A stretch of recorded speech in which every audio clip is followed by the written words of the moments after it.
Hi guys, welcome to this module on pivot tables.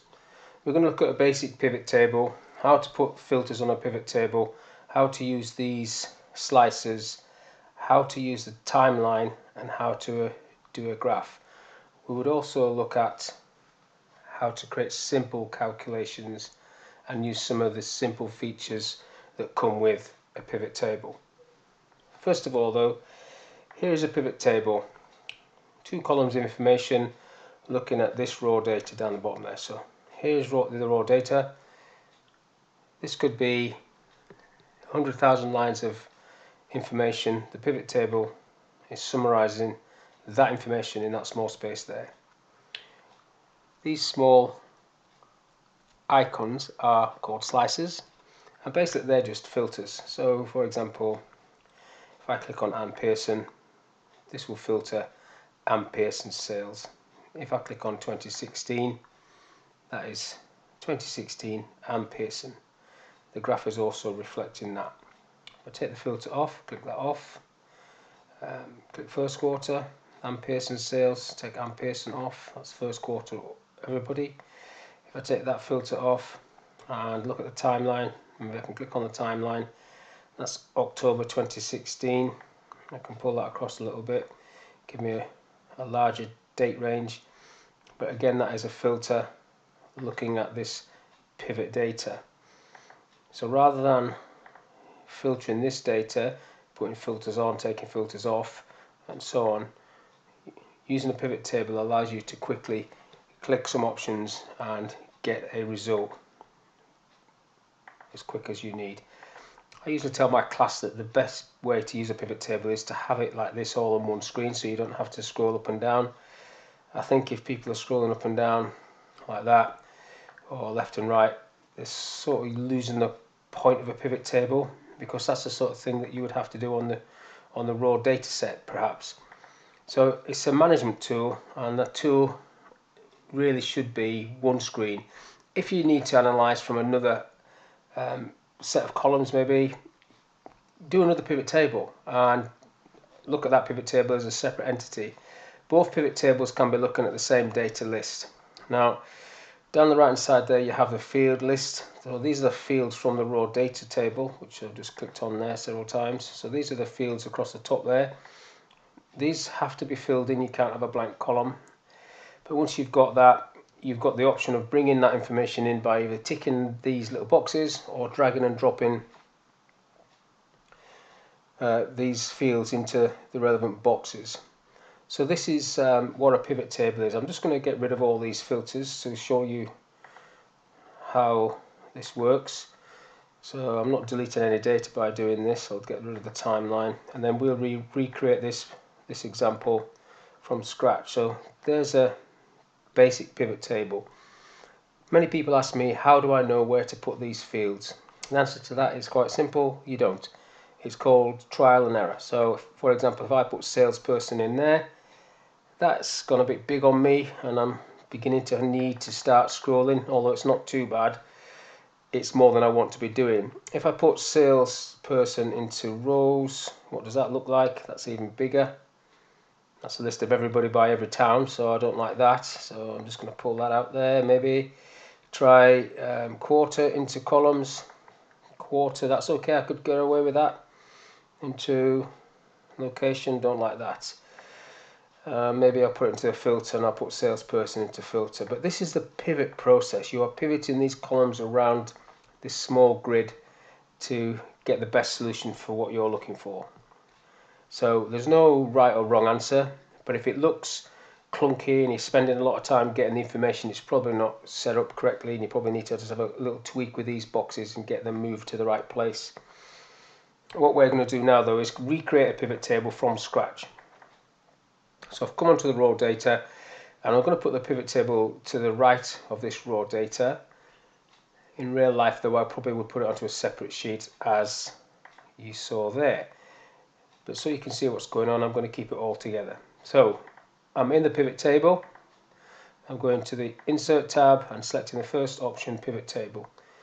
Now it picks up the list A1 to E432, which is great. That's the entire list. However, if I had a data set that was growing or shrinking, I would have to keep coming into edit the range to make sure it picked it up. So what I'm going to do is just quickly cancel that box and name this range. I'm just going to highlight the columns A, B, C, D and E, and then I'm going to call that data in the name box. When I press enter, I've named 1.5 million rows. Then I'm going to repeat the process, insert pivot table, but this time where it says the range, I'm going to type equals data, and that will pick that up. And then I'm going to, for this example, as I've already mentioned, I'm going to put it on the same sheet. So I'm going to put this into H4, click OK to that. So H4 is where it starts. I've left a bit of space there for some filters. If I had have put this into H1, the filters would have moved it down, so it doesn't matter really, but it's just a habit I have. So I want location to be in rows. That will give me a list of all the cities and the blanks at the bottom, which I can remove from the filter. I'll just drop that down and take the blanks off. You don't need to do that, but it just tidies this up a little bit. Now, whatever you're analysing in a pivot table, you bring into the values box. So I want to look at sales, so I've got a list of the sales, not formatted. Now, you need to format things through this box, sum of sales, and then the first option there, value field settings, and you can see there straight away you've got different options. So I could have count, average, max, min, etc. But for this little bit I want to go into number format and select accounting, click OK to that, and then OK again. So that's now formatted to pounds, and it will keep that formatting even if I have to refresh this data, which when you're using a pivot table you do need to do. So I'll just try and show you that. So if I delete some of these figures, this does not pick that up straight away. So when you work with a pivot table, the first thing you should do, unless it's set up to update on open, is refresh the data. So I've refreshed the data there, so now it's changed. I'll just do Control Z twice there, undo, to bring that back and carry on with this. So I want a filter for salesperson and a filter for quarter, like so, and that gives me the drop down list at the top. And Pearson, there's Ann Pearson sales. Ann Pearson first quarter sales, first quarter sales.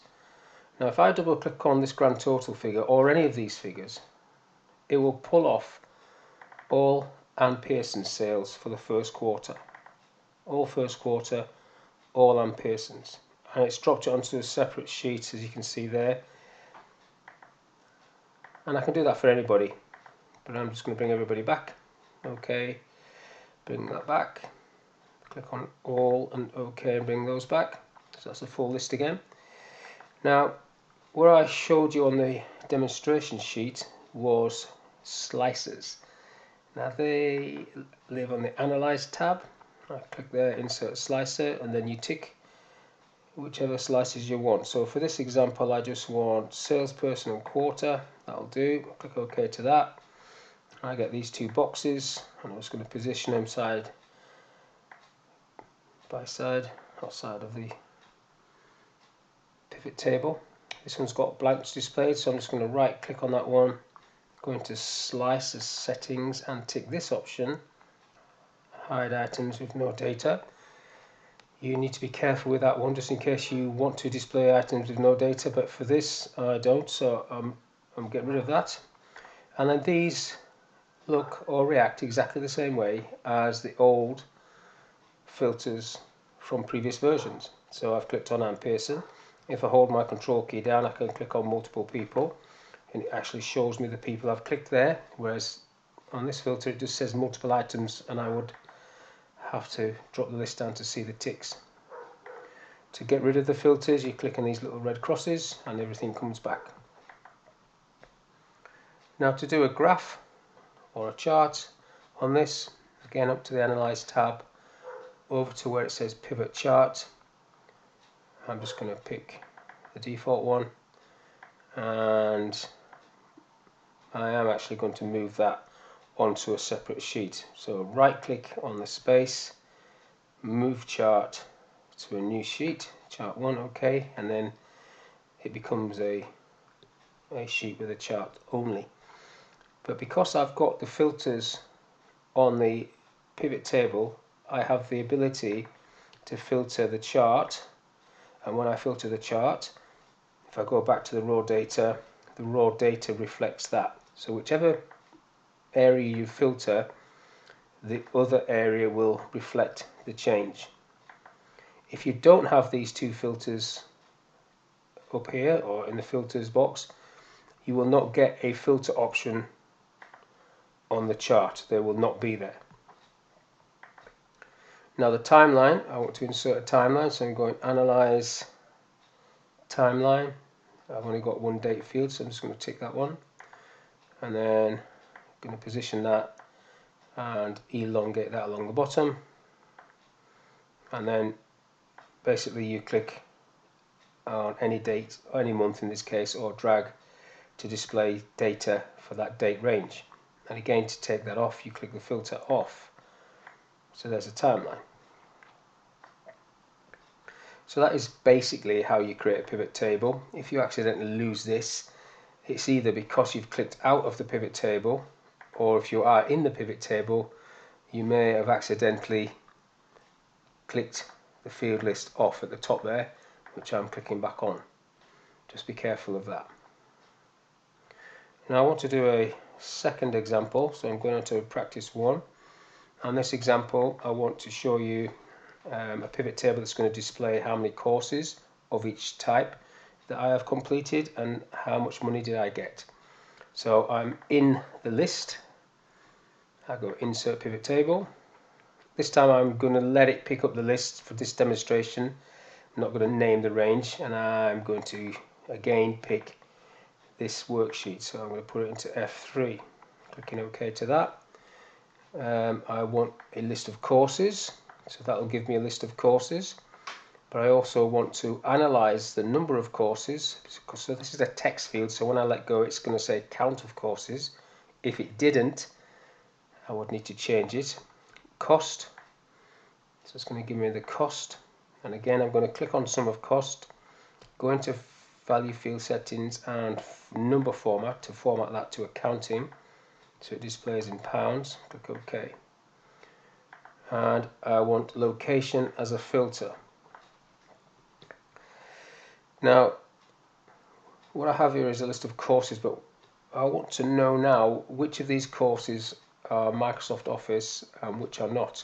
They're all Microsoft courses, but for example Project, which I'm going to attempt to move to the bottom by dragging it, and Visio, so I need to get this symbol before I can move it, and then I can just drag it down. I will drag that down to the very bottom. These two courses are not Microsoft Office, but these top 5 are Microsoft Office. So I'm going to highlight those top 5, I'm going to right click and select group. I'll create a group. Now when I create a group, everything else becomes a group of itself, so project, Visio, Visio. But I want those two to also be a group. So right click group, and then I'm going to name those two groups. First one can be MSO, Microsoft Office, and the second one can be non-MSO. And while I'm tidying this up, I'm going to type products up there, and I want to put courses there. I can't use the word course because that's there. You can't use the same name as a column, but I can put courses, and I can put costs. I also want to use one of the design features and just colour this up a little bit. Pick that one. So that's a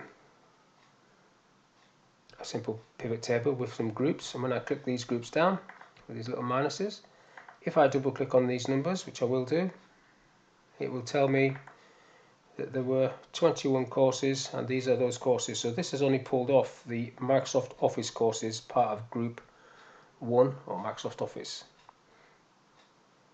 Go back to there, and I can expand that. Now if I put a graph on this one, so analyze pivot chart, I actually don't want this sort of graph because I can't see the courses, so I'm going to go for a combo chart, and I want courses to be a line, and I want it to be on a secondary axis, and I want costs to be a column, so I have a graph like that. Click OK to that, and then as we did before, I'm going to right click on that and move that chart to its own sheet. Click OK to that to get it out of the way. But there's the graph. And now back to this. I want to do a simple calculation on these figures. So the temptation is to do calculations when you first get into pivot tables is to sit outside of the pivot table and do a formula like this. So if I click on that cell and do times 1.1, for example, that will give me 10% markup on that figure, that axis cost. But look at that, it's looking at costs, it's looking at cost axis. If I pull that down, it's doing exactly the same. It's an absolute reference, so I would need to click into each one and do the formula again and again and again, which I'm not going to do. And also, if I do a filter and there isn't an axis course in that particular location, I'm going to get this ref coming up. So although it's doable, it is not best practice. It's okay if you're not going to be filtering the list, you'll get away with that, but a better way would be to actually do it within the pivot table itself.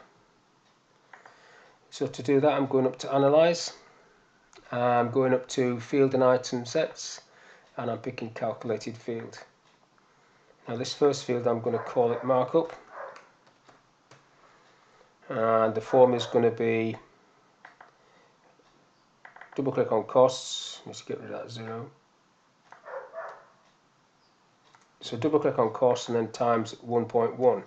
That's what I want, a 10% markup. OK to that. Change the label just with markup. Now I can't have the word markup, but I can have a space after it and it will let me do that. But there gives you a 10% markup. Now if I do another one to show profit, if I go back into field and item sets, call this profit, it's going to be, just get rid of that, markup minus cost. Click OK to that. Call that profit with a space. That gives you the profit. And then the last thing I'm going to do in this particular example is I'm going to add a column there that's going to show me the percentage, or which is the best course. This is sorted at the moment, but I want to know what the percentage is of the totals. So what I need to do that is I need to bring cost back down into this box at the bottom there. So I'm dropping that in. It says sum of cost 2. That one. I'm clicking on that. I'm going into value field settings, and then I'm changing it to show it as a percentage of the column total. So show value as percentage of column total, and then the label, I'm just going to put a label in there so it saves me having to do it later on. And then I click OK, and I get it displaying like so. Now if I sort this list,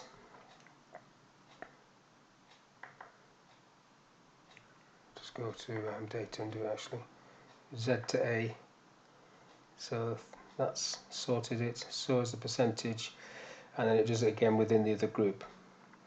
So that's a very simple example of two pivot tables, one with grouping and one with simple calculations. I hope you've enjoyed this little video, and if you have, please subscribe below, and I will hopefully try and produce 1 or 2 videos every week. Thank you for your time.